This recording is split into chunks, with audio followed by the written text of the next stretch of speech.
បាទសួស្តីបងប្អូនទាំងអស់គ្នាស្វាគមន៍ជាថ្មីមកកាន់ Channel សមាគម YouTube កម្ពុជាក្នុងវីដេអូនេះខ្ញុំសូមបង្ហាញពាក់ព័ន្ធនឹងការ upload វីដេអូ short ចូលទៅកាន់ Channel យើងដោយប្រើប្រាស់ទូរស័ព្ទដៃអញ្ចឹងបងប្អូនអាចចូលមកកាន់ YouTube app បងប្អូនអរគ្នាដោយគ្រាន់តែចុច app ហ្នឹងហើយបងប្អូនសូមចូលមកកន្លែងនេះបាទសូមចុចកន្លែងសញ្ញាបូកនេះបាទប៉ុន្តែខ្ញុំសូមបង្ហាញកន្លែងនេះមួយបងប្អូនឃើញនៅលើ icon យើងណាយើងចុចនឹងមកហើយយើងចុចថា Your Channel បាទ Your Channel បងប្អូនទាំងអស់គ្នានឹងឃើញអ្វីមួយប្លែកនៅខាងក្នុងបាទនេះកន្លែង home ហ្នឹងបាទនេះបងប្អូនឃើញ short ទេបាទនឹងហើយជាការ short អញ្ចឹងដើម្បី post វាបាននិយាយទៅ short វីដេអូហ្នឹងដូចជា TikTok អញ្ចឹងបងប្អូនយើងអាចនិយាយថាបានអញ្ចឹងណាព្រោះ TikTok គឺបងប្អូន scroll មើលរហូតអាហ្នឹងដូចគ្នាអញ្ចឹងដើម្បី post វាបានបងប្អូនគ្រាន់តែចូលមកកន្លែងសញ្ញាបូកនេះបាទហើយយើងចុច upload ធម្មតាហើយបងប្អូនសូមជ្រើសរើសវីដេអូដែលខ្លីបាទវីដេអូខ្លីរបស់បងប្អូនថតហ្នឹងបាទក្រោម1នាទីបងប្អូនណាក្រោម1នាទីហើយជាលក្ខណៈបញ្ឈរអេក្រង់បាទឧទាហរណ៍ថានេះគឺជាវីដេអូរបស់ខ្ញុំតែក្រោម1នាទីខ្ញុំថតជាលក្ខណៈបញ្ឈរបាទអញ្ចឹងយើងគ្រាន់តែ upload ចូលមកហើយបងប្អូនសរសេរចំណងជើងវីដេអូធម្មតាបាទវីដេអូយើងសេធម្មតាមក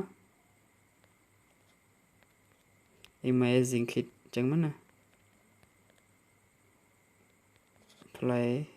toy អូខេហើយបងប្អូនខ្ញុំ recommend ឲ្យបងប្អូនសរសេរសញ្ញាសាបនេះដាក់ពាក្យថា short បាទប៉ុណ្ណឹងមកបានហើយបងប្អូន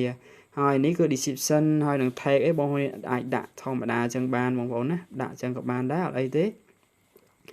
ហើយបងប្អូនអាចដាក់ add នៅក្នុង playlist បងប្អូនអរគ្នាបាទដាក់ពាក្យ short ចឹងមកបាទ add playlist ឲ្យយើងណាហើយកន្លែង description នេះបងប្អូនសរសេរក៏បានមិនសរសេរក៏បានស្រេចចិត្តព្រោះវាជាប្រភេទ rank SEO បើសិនជាយើងសរសេរច្រើនទៅគឺវាស្រួលក្នុងការ search នៅក្នុង Google បាទវា rank វីដេអូយើងបងប្អូនណាបើសិនជាយើងអត់មានពេលសរសេរក៏អត់អីដែរតែបើសិនជាអាចសរសេរល្អជាងឬក៏យើង copy ចំណងជើងទាំងអស់ហ្នឹងណាបាទ copy ចំណងជើងហ្នឹងបាទ copy យកមកដាក់តែម្ដងបាទដាក់កន្លែង tag description ហ្នឹងបងប្អូនបាទបែកមកវាថយមកវិញហើយអញ្ចឹងគឺនេះជាការ upload short វីដេអូចូលទៅកាន់ channel បាទហើយគ្រាន់តែចុច upload មកគឺរួចរាល់ហើយបងប្អូនគ្នាអញ្ចឹងវាធ្វើការ process វីដេអូយើងចូលមកកាន់ short តែម្ដងបាទ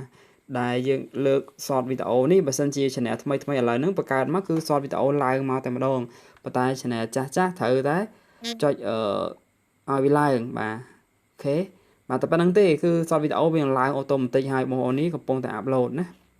បាទអញ្ចឹងបងប្អូនដែលចង់ដាក់ short វីដេអូឲ្យធ្វើឲ្យ channel rank ល្អបាទ short វីដេអូនេះល្អមែនទែនគឺជំនួយឲ្យវា rank គួរសមដែរបងប្អូនណា view ច្រើនបាទកុំថាខ្ញុំតិចណាដោយសារវីដេអូខ្ញុំមើលទៅវាមិនមែនដូចជាវីដេអូអ្នកដទៃទេបាទវីដេអូក្មេងៗអញ្ចឹងមិនសូវ rank ទេប៉ុន្តែបើសិនយើងធ្វើ content ដែលល្អគឺ rank មែនទែន view សក់ KK បងប្អូននេះបាទ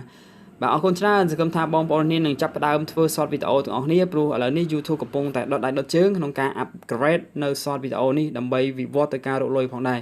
បាទអរគុណច្រើនជួបគ្នាវីដេអូក្រោយ